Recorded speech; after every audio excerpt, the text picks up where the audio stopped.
to Cuba. Here we go. Cuba. This is so cool. We're here in Cuba. I know. I don't know what that is, but Dooney, welcome. Thank you. This is Dooney, our tour. You're the first Dooney I've ever met. What was that? Just like the center here. What do you think? Oh, I'll tell you the story of my name. Revolution Square. Fidel Castro decided to change the name. So excuse me, 1959, everything in this place changed. Change. So life before 59 and after. So we call BC or after C. C stands for Castro. BC means before Castro. Ah. And then after C.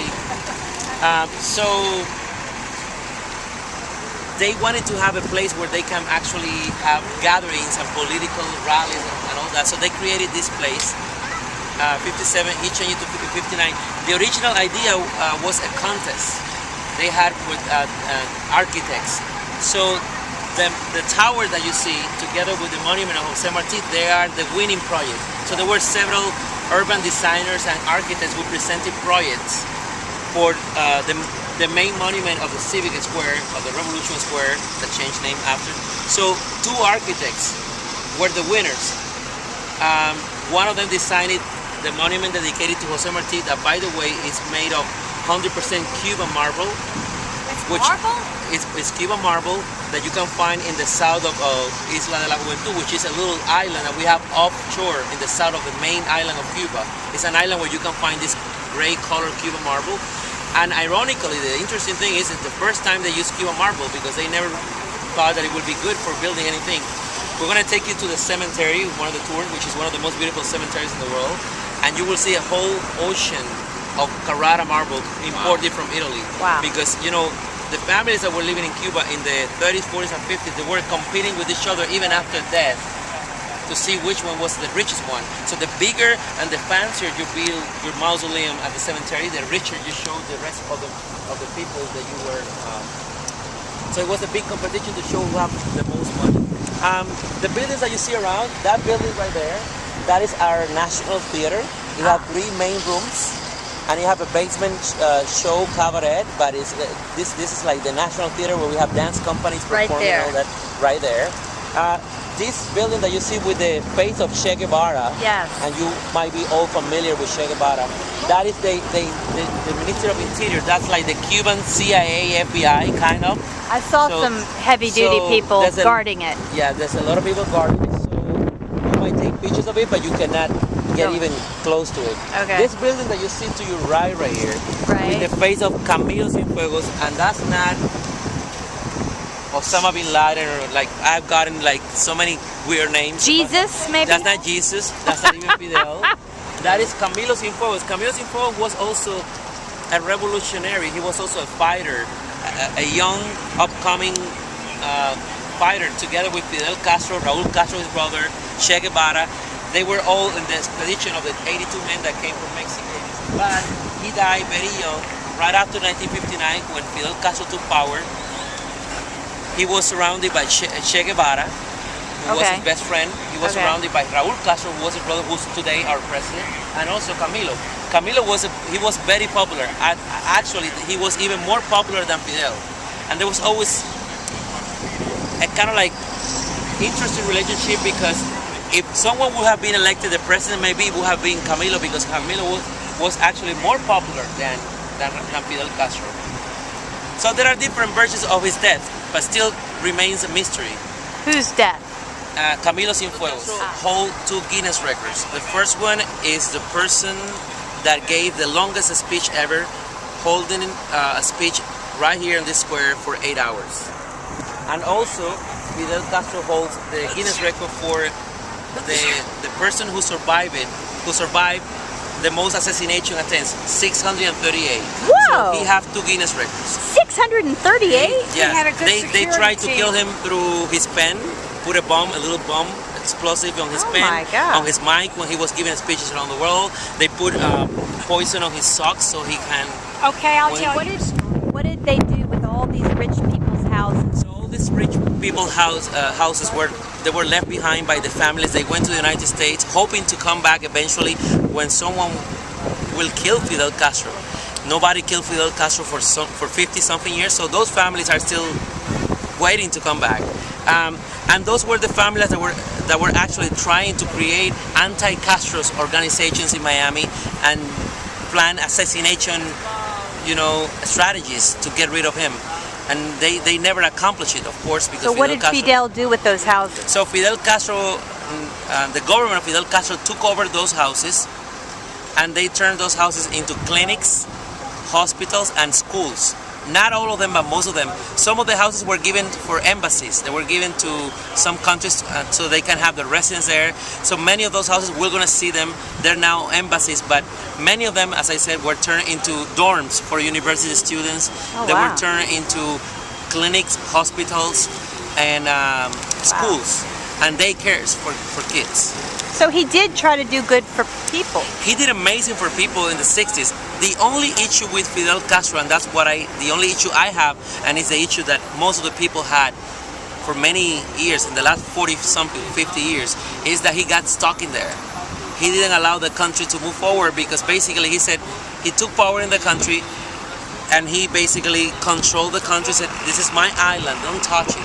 So he did not allow the country to financially, economically develop with the trends of the world because he wanted to trade only with the Soviet Union, which is a big mistake because we had a monoculture, a mono-trade partner. So everything in Cuba from 1959 until 1989, when the collapse of the Soviet bloc happened, was coming from the Soviet Union. So we didn't have any skills to trade with the world. And even the food, the shoes, the school materials, everything was coming from the Soviet Union, which is what happened in 59 when he took power. The president of the Soviet Union realized that there was a little island in the nose of the United States claiming that they were communists, that they were socialists. And they said, hold on, that's going to be our ally because it's going to be a good way for us to be close to the United States and possess and present a threat for the United States. So let's go to Cuba, let's help that little island that needs our help, and that's going to be our friend. And that will piss off the United States, which is exactly what happened. So the Soviets came to Cuba and said to Fidel Castro, from now on, you don't have to worry about anything. We're going to give you food, we're going to give you oil, we're going to give you whatever you want. Everything is going to be coming from the Soviet Union. Sure, in '63. So Cuba was subsidized by the Soviet Union for many years. And then in 1989, after the collapse of the Soviet Union, we entered a deep crisis because the whole economy of the country collapsed. Right. And that period from 1989 until nowadays still known as the special period, that by the way have nothing special about it, but that's the way we decided to call it, the special period. Well, So I just want to ask you about these cars. They're so amazing. They just park here? I mean, what is this? these are used for tourism. For tourists. Well, we're tourists, so I like that. So these cars, you rent them the driver rent them for an hour, so they take you around the city. And where does the money go?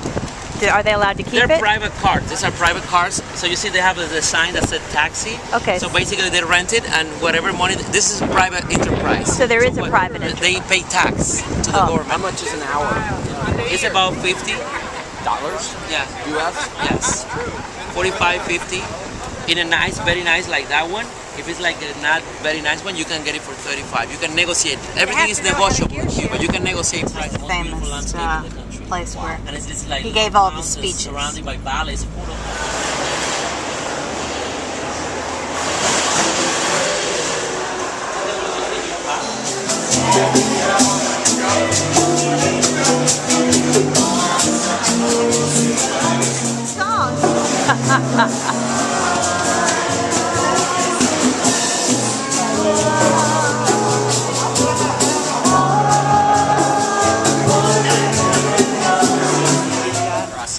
A Havanna Club. Havanna. Look at this. For a fake cash or sign to your room? To the room. Their room number.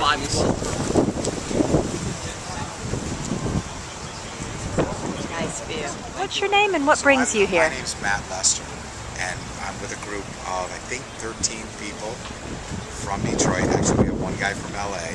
Yeah. And we're with the Jewish Federation, Metropolitan Detroit, and the Joint Distribution Committee, the American Joint Distribution Committee, which is a 100-year-old American organization helping Jewish populations all over the world. So are you coming here for a purpose or? Yes. Yes, so we are here to bond as a group of Jewish businessmen. We're also here to see the Jewish community of Havanna and to help them with needs that they have. They are not what I would describe a population. First of all, they're small. There are only 1,500 Jews in Cuba. Oh, wow. And they are not in peril, right? Okay. Of danger or something like that, the way sometimes Jewish communities are. Maybe the Jewish community of Venezuela, Jewish community of Iran, Jewish community of Morocco, Okay. Jewish community in the former Soviet Union at one time. Here in Havana, the Jewish community is not persecuted. On the other hand, like every other person in Cuban society, they are of minimal means. So they lack pharmaceuticals. I thought that the education was very good and also the hospitals. So I would agree with that. Generally speaking, Castro's experiment, communistic experiment, if you want to call it that, had a few pluses. He improved the education system and provided a national healthcare system. But since 1990, the former Soviet Union stopped giving, amounted to about $6 billion in aid to Cuba. Right. So it's been very, very hard for all of Cuban society. Because they've been isolated in a way. It's isolated.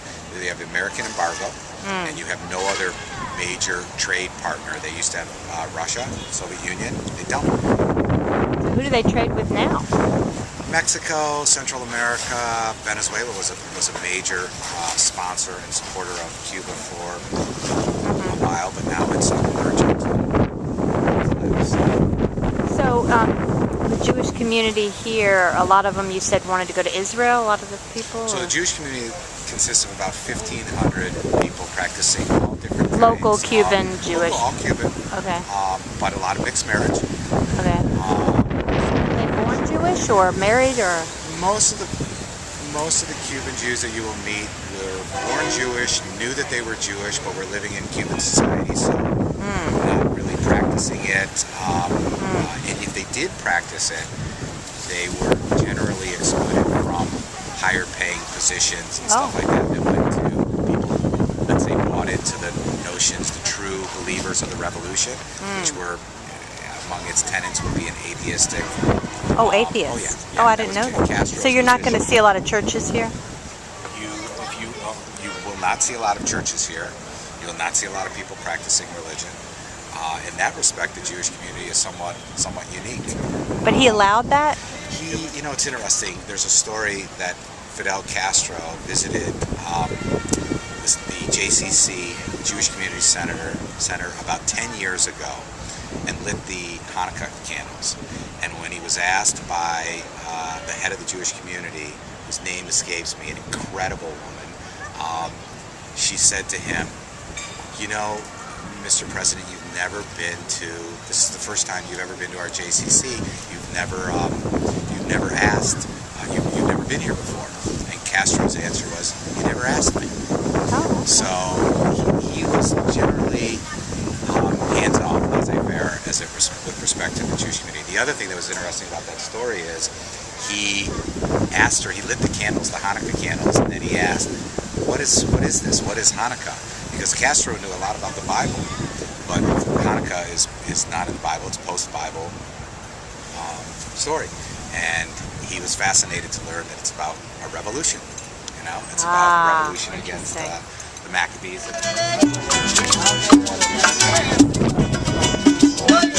Bésame, bésame con pasión, para ti sentir calor.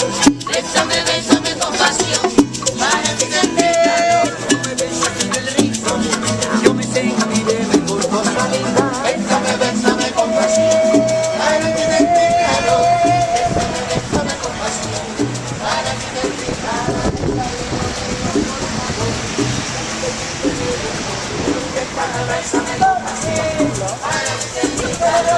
Bésame, bésame con pasión, para ti sentir calor.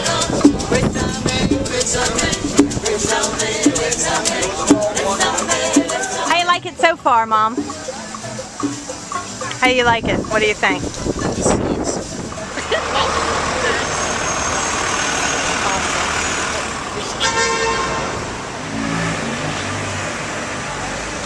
That's where we're staying, right there.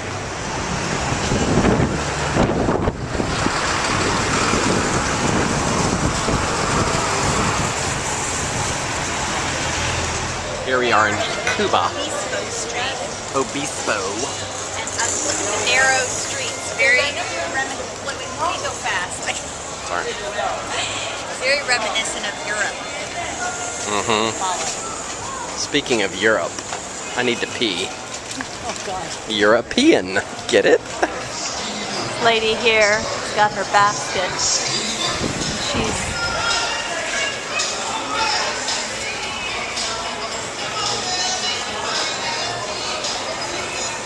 tchotchkes. We found it, Scott. Oh my God, look at this. Awesome. Wow. Oh, I might go crazy. Just for you, Bob. Oh my God. It's not even the first day and I want to spend everything. I might love this guy right here. Which one? That dude. Oh yeah, look at him with a split. So much good shots. Oh my God. This guy would love little Cuba stuff. Oh. Oh my God. I have to have it. Have to have what? What? Have to have?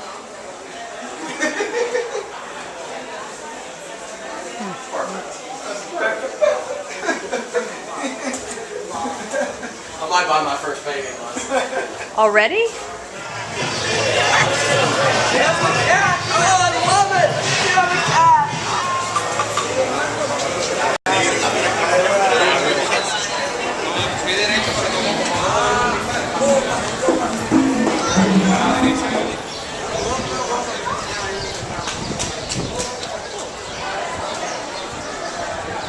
So cool here.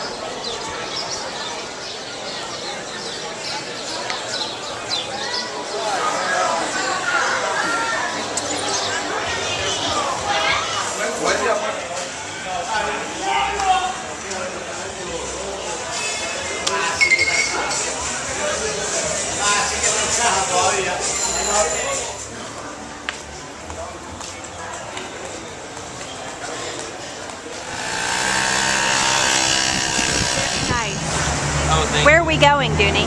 We're going to the National Hotel. Hotel Nacional. Some are New York apartments. Wow. Do they still have bloodstains on them from the mafia? Pretty much. Well, Yeah. you live in one of these places right around Yes, here. that green building up there. So Do basically, you rent or own? no, I own their houses. People So you have to own their pay- houses. Do you pay anybody Okay. maintenance? You have to take care of that yourself. Yeah, and that's the problem, that you have to take care of yourself. Hotel Nacional de Cuba, which is, where are we exactly, Dooney? What is special about this place? This hotel is in the Vedado area. So as you can read, This is- 1930 right here. Oh, wow. So that's when the hotel was finished. Beautiful Moorish-looking tiles that you see on the walls. Yeah. And the ceilings are the only thing that they changed was the ceilings. They look like wood to you, right? Oh, wow. Guess what? They're not. That's concrete paint to make it look like wood, but it's not wood. The chandeliers are original. The reception area, everything is original. All these clocks are original. So this is where the mafia used to come, basically? Yes. Oh, you're not supposed to say that. Yes, why not? Oh, okay. Oh, look at this nice I'm clock. going to take you out to the garden so that we can see the gardens. Wow. So as I said, they finished the hotel, as you can also again read there. They finished the hotel in 1930. It became the headquarters of the mafia. And on the casino they also have a showroom where they will showcasing American singers. So every where they were doing private parties for their friends. So they will all play all night long at the Oh, the casino. famous singers would come here. They invited by the mafia to perform privately for them. So there were private concerts only for Sure, them. they made it worth their while. Central Havana decided to move to Vedado and start building their summer houses. Plus, you Summer- drive us crazy. Summer houses that were like only a couple of miles away from their neighborhood. It's approximately at least 150 per day. Kids, they're eating from the garbage. You will never see anybody eating from the garbage in Cuba, and everybody go to school. So these little kids, they might not have breakfast, but they have a school to go for free every day. You said there's no guns here? There's no guns. So what does that mean? Is there's no crime? Only the military and only the police can have guns. So is there crime? Since people, the levels of crime in Cuba are like this. It's almost 0%. You have the murder rate? Any murders? The murder rate is 0.0001% as compared to the murder rate in developed countries, Scandinavian countries, or Japan. Just because people don't have guns. Most of the murders that we have, that are very few every year, I would say we have like 25, 35 murders. 35 people die out of murder every year. It's domestic fights between couples. You can only have 2 houses? Only 2 houses. You can only own? You can only own 2 houses, one in the city and the other one on the beach or on the countryside. Okay. So there's no way you can have 3, 4, 5, 6, 7, 10 houses. In the US, you have people that have 15 houses. And for example, bank accounts are regulated. You can have a lot of money in the bank account. And also, when you own a private business, they don't allow franchise. So if you own a restaurant, that restaurant cannot become a chain and open another 15 restaurants with the same name. So you own the restaurant and that's it. So would you say people are happy with their portion? Or do they want more and more and more? Oh, of course. We all want more. In the U.S., we want more. You know, it's the nature of human being. When we have a car, we want 2 cars because we want one for the winter and one for the summer. When we have a house in the city, we want a summer house. So that doesn't happen in Cuba. It happens around the world. But in terms of Cuba, so what's happening is that people are comfortable with basics, and we have the basic needs covered, which is like healthcare and education, which is a nightmare. Those 2 are our bigger nightmares in the United States. Yep. Our biggest concerns every day when we go to work, when we have a family in the United States, am I going to be able to provide health care for my family? Am I going to be able to have enough money to send my kids to college? So those 2 concerns are not we don't have that in Cuba, because you get health care and education both for free. Or the only thing that get taxed in Cuba is private businesses. So if you have a taxi, like a private car rental, taxi driver company, or you have a restaurant, or you have a Otherwise, there's no income tax. You pay, so there's no income tax in Cuba because the salaries the wages are really low. The average salary in Cuba is $25 to $30 a month, and you might wonder how could people survive having a $25 a month? How much are rent? Well, nobody's live only with the salary. Every single family, every single Cuban family have an extra source of income. Either remittances, money that are sent from the relatives abroad, or they have a side business. If I'm a professor in the school, I teach in the afternoon the kids and I charge my neighbor for that. If I'm if I'm a mechanic, I work at a mechanic workshop for the government, but on the weekends I repair cars in my neighborhood and I get an extra source of income. If I know how to teach English and I teach at the university, I give English private lessons. Internacional. A ver, oye, yo tiro los 2, como no me conformo, tiro los 2. ¿Vale? 1957, before the Catholic lectures.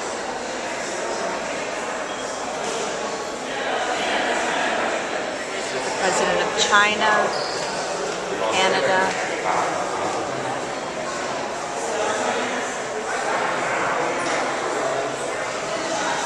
Here, Brazil.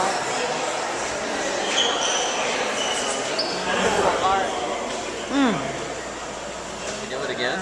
Yeah. 1, 2, 3. Happy birthday to you. Happy birthday to you. Happy birthday, dear Leslie. Happy birthday to you. Okay, don't worry. We don't need the candle. Felicia. Thank you. Feliz cumpleaños. Feliz cumpleaños a ti. Feliz cumpleaños a ti. That's beautiful. What's inside? I don't care for thank you. Gracias.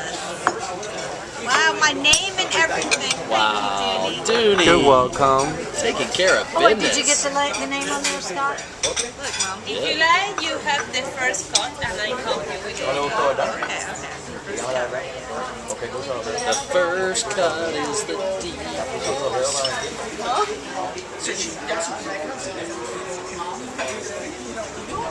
really want to talk about progress system, right? Let's just talk about our own country, and then we can criticize. Really benefiting from your.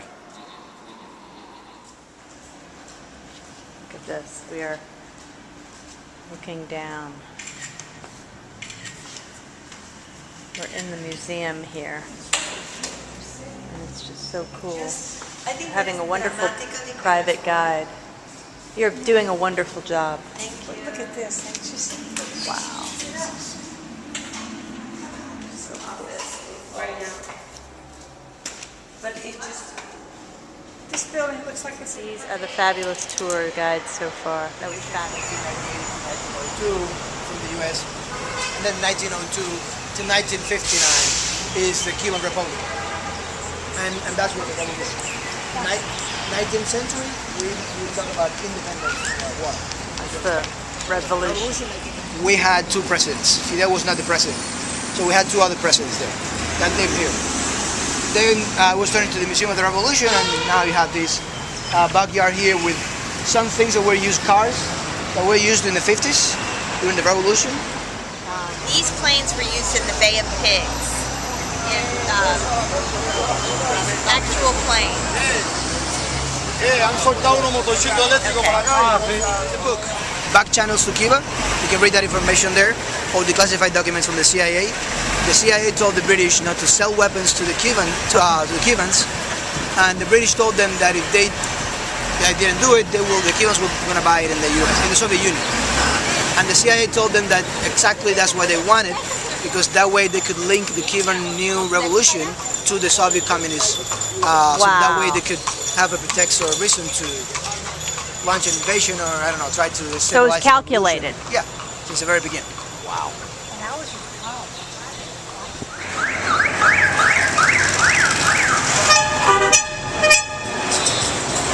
This street was a wall. All this street are where the building is. 18th century, there was a big wall there. Is that part of the wall right there? No, that's a piece of art. That's a piece of art right now. Food in Cuba, you need to have like a whole 3-4 months course. Because there are like 7 kind of markets, and you need to know where to go to buy different things. Okay. This is like a farmer's market, small farmer's market. There are tiny, small ones like this all around the city. And this is farmer's market, supply and demand. They set the prices, and you come and you buy whatever you want here. And it's mainly vegetables and fruits in this place here. Okay. There are a little bit bigger one where you have also the meat section, mainly pork, lamb, chicken, and that's it. But if you want to buy, there are other ones similar to this one, but they are government co-ops. They have the same kind of stuff, but cheaper prices. Oh, okay. Similar quality, but in that case, the government is controlling the prices, so they kind of like set up a roof with some prices, and they can really control where that. you want to shop. Yes. What about they fish? Do not always, they do not always have all the products that you need, and they do not always have the best quality. Is this a private one? This is a private one. They rent the space, they pay their taxes, and the farmers bring everything here, and they sell it here. That's why it's very well. Yeah. That blue symbol, the blue anchor, that's a symbol for bed and breakfast. Where? On the door. Look at that. Save neighbors, something like that. That were usually at the end of the balcony to separate one balcony to the other from your neighbors. Ah, You know that good fences make good neighbors. the sidewalk. Really beautiful, efficient social programs. Yeah. When you see numbers, statistics similar to the ones that the developed countries have, and at the same time you see this, and you see professionals making $35 a month, and you have taxi drivers or bartenders making, I don't know, $500, $1,000. So it's really, it's very And then surreal. you have very educated people Very here, educated which is people. wonderful, and they're educated. But like the But sidewalks are huge- cracked. And, But sometimes also a huge waste of human capital, because those professionals sometimes they don't have enough jobs, or they don't really make what they deserve. But we're working on that right now. Actually, that's a work in progress right now. wow, look at this pretty building over here. It's a clinic. That's it.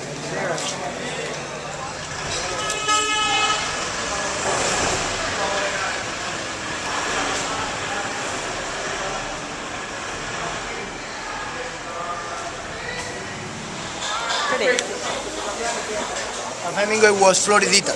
That is like 1 block from the hotel, around the hotel to the left. And this was the second one. According to some information, he used to visit this place. He had the two favorite bars, the Floridita for his daiquiri and the Bodeguita del Medio for his mojito. Now, the name of the bar, Bodeguita del Medio, it means little grocery store in the middle of the block.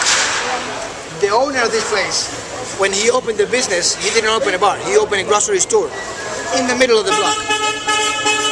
Maybe superstition, because most of the grocery stores were in the corner of the street in those days. He decided to close the building and he decided to open a bar, a small bar restaurant that he decided to name Little Grocery Store in the middle of the block. It became famous later on in the 40s and 50s with Hemingway coming for the mojito. Also, he allowed the intellectuals to sign on the wall, the customers, all the customers coming to sign on the wall their names. Yeah. And he was giving free drinks to the intellectuals, but intellectuals had to advertise the bar. And Smart. became very famous right away. Cool.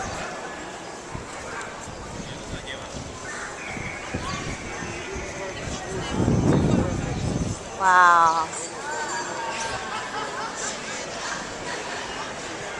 We're in the square. The city found the city in this area close to the harbor of the bay, and they wanted to build the city around one main square. I'm sorry, what year? 1519? 1519. Didn't happen, so that's why we have like 4 or 5 different plazas, squares, and all of them had different functions in different times. This area precisely was like a swampy area in the 18th century, beginning of the 18th century, and after the whole place was drained, the Jesuits started to build the place. The cathedral, there was a just Catholic church, and the monastery that is behind. All the Jesuits were expelled from Cuba in the second half of the 18th century, and not only Cuba, but from all the Spanish colonies in the Americas. And after that, the Franciscans took over and they finished the construction of the church and the monastery in those days. So right away became the #1 Catholic church in the island, gained the status of cathedral. San Cristobal de La Habana, St. Christopher of Havana was the name. That was actually the original name of the city when it was founded. St. Christopher of Havana as a port city. St. Christopher is the god of travelers. So Havana was very important because of the port, and a lot of travelers were coming to Havana from South America. Remember the gold that the Spaniards found in South America? And later on, at the very beginning, was 15th, all, 17th all century. wooden constructions. So actually there is a case of this.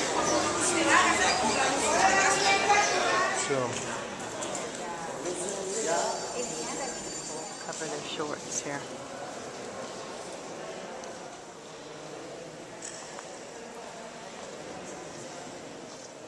Here, different tools they need to work here. They're all graduated from the ISA. There is a High Institute of Art, the University of Arts in Havana, only one in the whole country.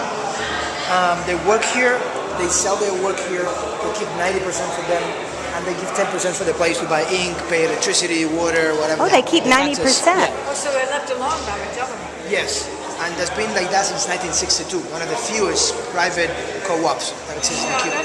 Techniques in engraving, but they still develop this and they still use this.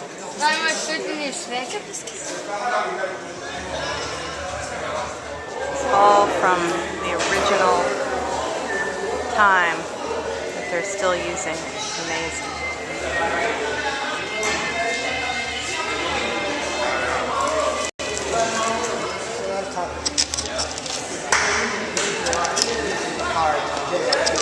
Ah, this is the school. Hola!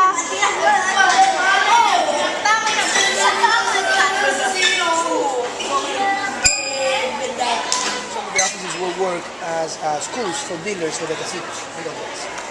And a helipad in the roof. Well, after the turn of the revolution, it was really expensive to demolish this building, to build and rebuild and refurbish the old colonial one. So we decided to leave it like this. And colonial buildings and the architecture that is part of our patrimony, our history, our heritage. Which I love. With different schools. Have a choice as to what field you want to go into. Yeah, of course. But they offer you, they encourage. When you finish 12th grade, right? They give you a form, and you fill up a form with 10 options, the ones that you like, the ones you want. And then you do entry exams, And according to how you do with the entry exams, then you get the first, or second, or third option. Entry exams are mandatory for everyone, math, history, and Spanish. So according to your grades in the entry exams, you get what you want. So what are the options? Some of the options? Electrical. Kind of like this, the same you have in the States, more or less.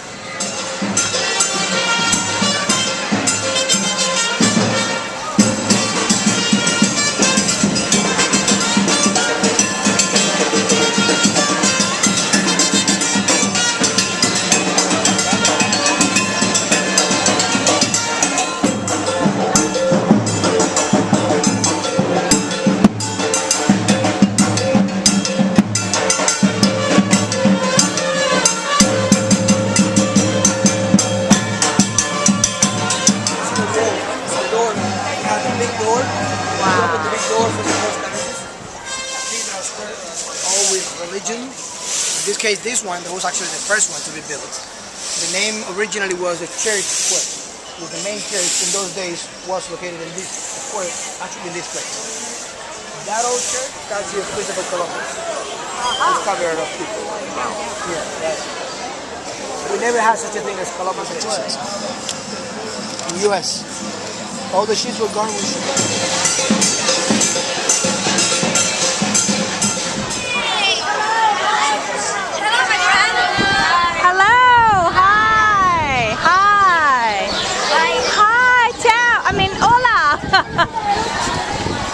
Elementary school, we wear the red and white uniforms. 7th, 8th, and 9th grade, that would be like junior high. It's yellow and white. And then we divide it in 3 and 3, the junior high and high. 10th, 11th, and 12th, we call it pre-university, and that's a blue uniform. I saw little kids though wearing blue around the corner. I don't know. That's probably the pre-university level. And then for the trade school, it is a uniform like brownish uniform. Oh, that's smart. Okay, what's in here? Ooh, look at these tiles. Oh my God. Beautiful.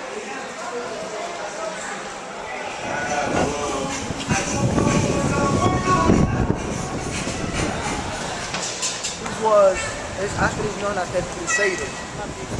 At the very beginning, into a hospital, and then at the very end of the occupation, they turned the church into an Anglican church. When the Spaniards got Havana back, there was no way that they could open a Catholic church. There was an Anglican church before. Which one is real? Which one isn't? So there were narrow streets, and also from one roof to the other or balcony to the other, you used to put some awnings. They would have shade all day long. So they restored this when? Yeah, this part being restored. If I tell you Guantanamo, what comes to your mind?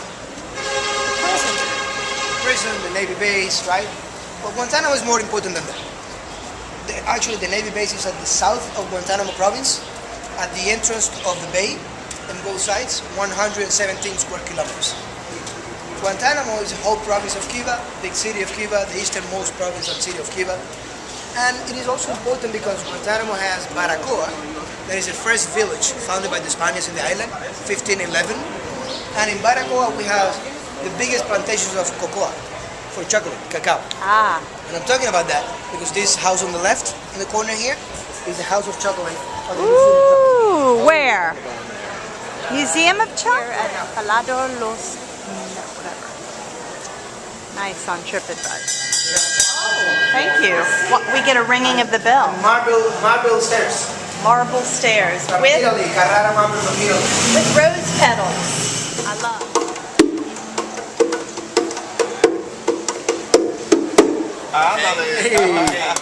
Nice.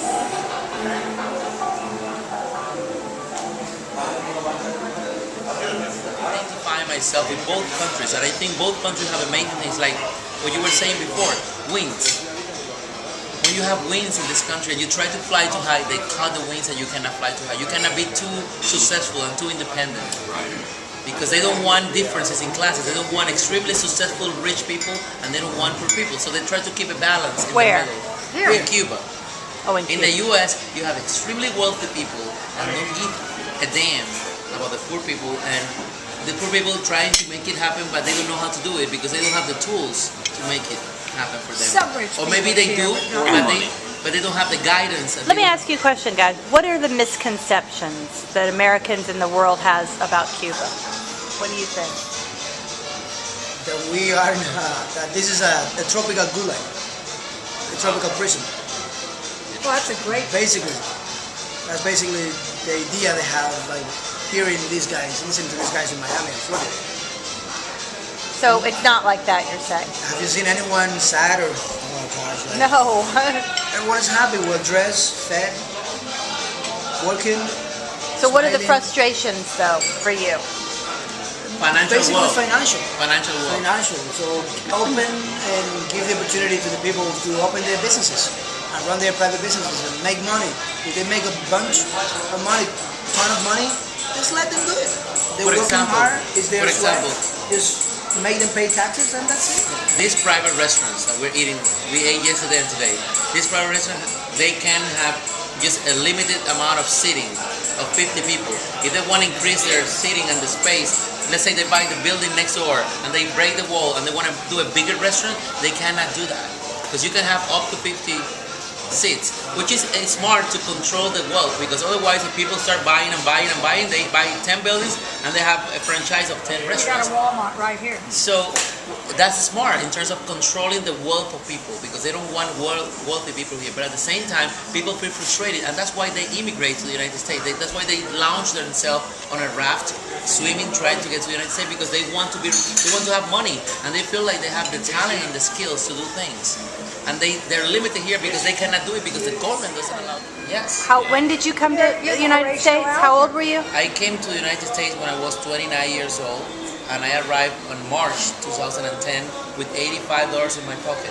Because before I came to the US, I was living in Europe, and I made some money there. But because I was afraid to not be successful or with something will happen to me in the United States, I left that money with my mom. And I said to my mom, buy a new house because you need a new house. Her house was not in good condition.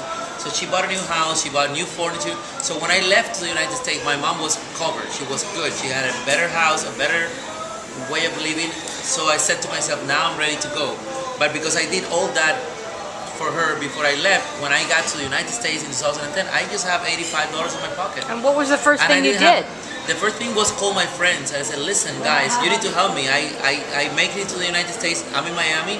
I need to stay in some of your houses. And I need to find a job. I need to make my life here because I just decided to move to the United States. What was the first job? My friends, they host me, and I was living with friends for a few months until I was able to rent a little room. But my first job was working at a decoration store carrying boxes for $200 a week. So do you find there are a lot of lazy people in the U.S.? A lot of lazy people that don't have commitment to anything or to anybody because, their lack of guidance and their parents didn't teach them responsibility of life because they were given freedom to do whatever they want. And then after that, I got several jobs until I was able to get engaged into what I love to do, which is tourism and travel, which is what I study at the university here. But I have a whole sorts of jobs. I work in a cosmetic surgery clinic filling out forms for patients to make some extra money. I work in CarMax, which is a big car dealer. We know. Cleaning cars on the weekends, Saturdays and Sundays, doing my part-time job there. Watching cars until midnight. I did all sorts of jobs to make enough money so when I have enough money so that I can buy my own car and rent my own little apartment. So you are like the true American story. I am the true American dream story, Horatio starting from Allen. zero. But And you want to open people's eyes to Cuba so that they don't have such a negative impression, right?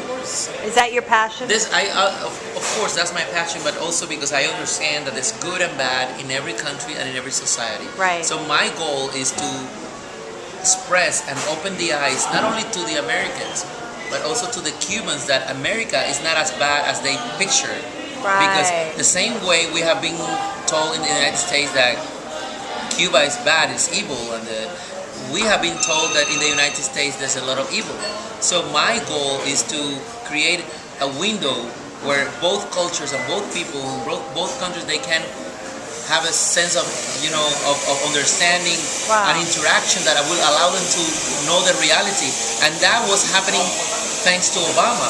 A lot of Americans were coming to Cuba just like you're doing right now and opening their eyes to what the reality of Cuba is. And they were coming back and they were talking about it. But Now, because of our new president, we don't have that. Yeah, so do you feel, and he, you were telling me, is influenced by who in the government? South Florida politicians, mostly Marco Rubio, which... And he has anger because of his parents, right? Yeah. What's the number one thing you would do in America? Number one thing I would do in America is take away the guns from everybody and burn them. I will burn all the guns. So after 1 week with no guns in the whole country, the crime is going to go down to 97%. But so... Are you sure about that? I am 300% sure of that. Well, but Daniel, let me ask you a question. So we were struggling to be independent, and it was building a new country where war was what happened in that time. We don't have wars anymore. I mean, we do have them outside of, but it's not necessary to have arms anymore. So if you have it, I'm sorry, in Cuba there's no guns allowed. At all. And is there And we don't crime? have crime. No crime. There's no crime in Well, Cuba? yeah, the biggest crime in Cuba is stealing from the government, Yeah. pilfering from the government. But you never hear of like a murder or No. From time to time. or a mass And it's shooting. mostly like, Mass shooting. What do between- Cubans think when they read about these mass shootings? Oh, it's that's between really, husband and wife. that's really mostly. sad. That's really sad. We got like what, You know those people- 30 murders a year, maybe? And that's Less. that's less. We probably, you know, it's What's the population here? 11.2 million people, and you have like 20 murders a year, and most of them are like 15 people are between husband and wife passing.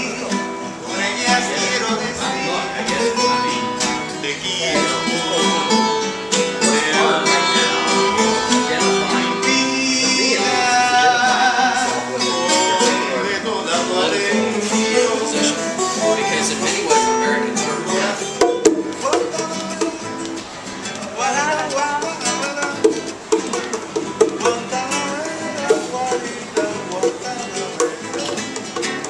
This was actually the first place that was totally restored in the 1980s when the whole restoration process of the master plan started. This is where It all was the the first place that was restored. really nice That's why people. you can see how beautiful it is. Wow. You can see maybe that is Another square. Beautiful. This was all restored in the 80s. This whole square. So that was a big deal in those days. So this area, the old town, was in pretty bad conditions in those days, and that's the reason why the city historian. Old building. I'm sorry, the old square? They made it affordable. Teenagers, young people, old people, Yeah. all kind of Cubans. Baseball really used to be amazing. that way. So people would rather come to see a nice live performance than, I don't know, a movie or something? It's pretty much at the same level. You want to go to like a Madonna concert, you just save your ass to take your wife, your Right, kids. right. And when you put all the tickets together, it's a couple of $1,000 to take your family to a concert. We go to a ballet performance for like $1. Wow. Cubans pay like Big $1. singers, yeah. So they want people to come to cultural events. Oh yeah. That's a big deal here. Up there, all the way up there. You don't have to be the elite. No, you know, it's for everyone. Lady Gaga, And not only those venues, the education. Kelly, One of the reasons why we have so many talented artists is because the access to education. There's an art school in every province. You don't need to pay for it. So if you have a kid that has some talent, go to the school, he'll develop a talent. And What's that's wrong it. with that? Just Nothing. the access, the easy access and free access to education. It seems like artists are also very respected here. Yeah. What about that water? Can we buy that over there? So this amazing water stand that you see right here with very refreshing bottles of water, they're sold by an army-related company called TDR, as you can see. TDR is a hotel, is a store chain that sells products, and among them they sell water. So according to our new president Donald Trump and the new policies against Americans getting any engagement with the Cuban military-related institutions, you cannot buy waters from them. So if you're in America and you're visiting Cuba, visiting this beautiful plaza here, and you're thirsty, you cannot buy water from them. oh my God. You gotta die of thirst, but you cannot. Jewish hotel with the mezuzah and the whole thing. It's for everyone, it's not just for Jewish, Yeah. but it was to pay homage to the Jewish community. And some of the paintings and decorations are related to the Jewish community. Oh, look, there's a ceiling. The City Historian Office. These people here. Yes, and the City Historian Office is the one in charge of the refurbishing and restoration of the old town. They And work how for long the have they company been doing that? Since the 1980s. Oh, so it's Restoration has been every going day on. they're restoring Almost something. every day, yeah. Wow. Well, they're doing a great Small job. process is a lot of money that you need to restore and do it at Muy home. bien. River, this is for you.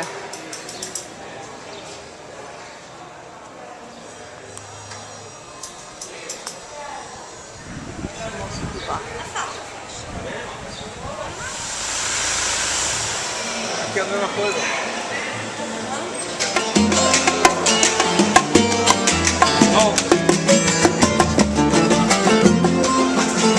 This hotel. Who stayed here? Hemingway.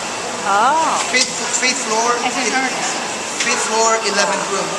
Because that room was facing that way, the ocean. So from that room you could open the window and see the weather, how it was, and that way you could decide whether to go fishing or stay drinking. What book did Hemingway write here? For Whom the Bell Tolled, on the 5th floor, 11th room, facing the ocean, so he could decide when he woke up in the morning if it was sunny enough to go fishing, or if he should just spend the whole day getting shit hammered and working on his book. Oh, I love it. An old pharmacy. Fire. There was a huge fire here like 10 years ago, destroyed the whole building. And they restored the whole place. They opened again as a small pharmacy. Wow. But just for like very simple.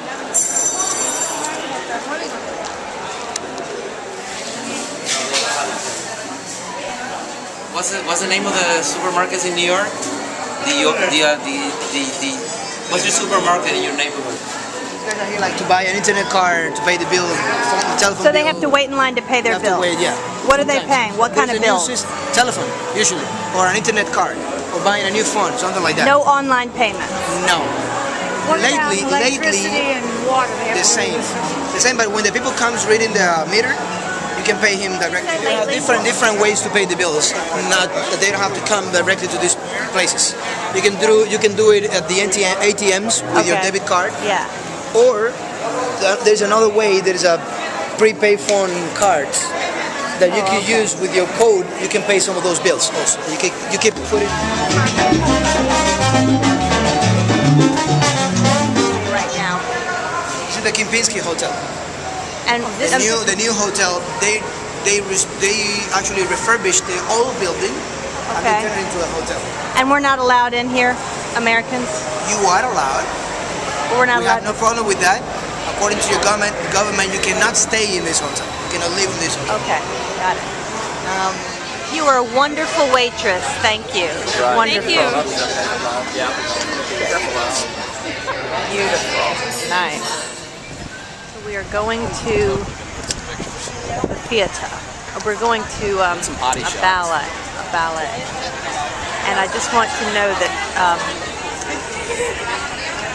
this is very well attended.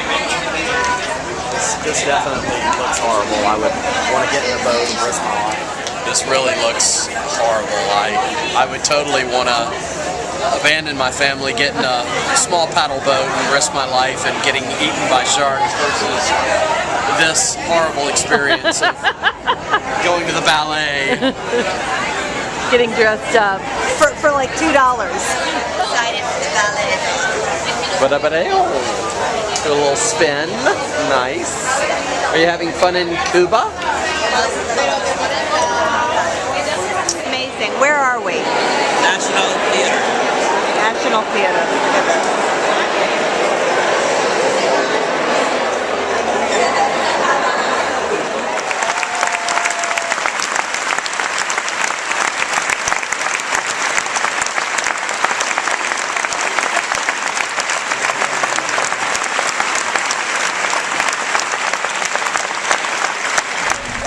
Then I'm going to. Is that the case? I'm going to Atlanta soon. Wow. Some of your friends.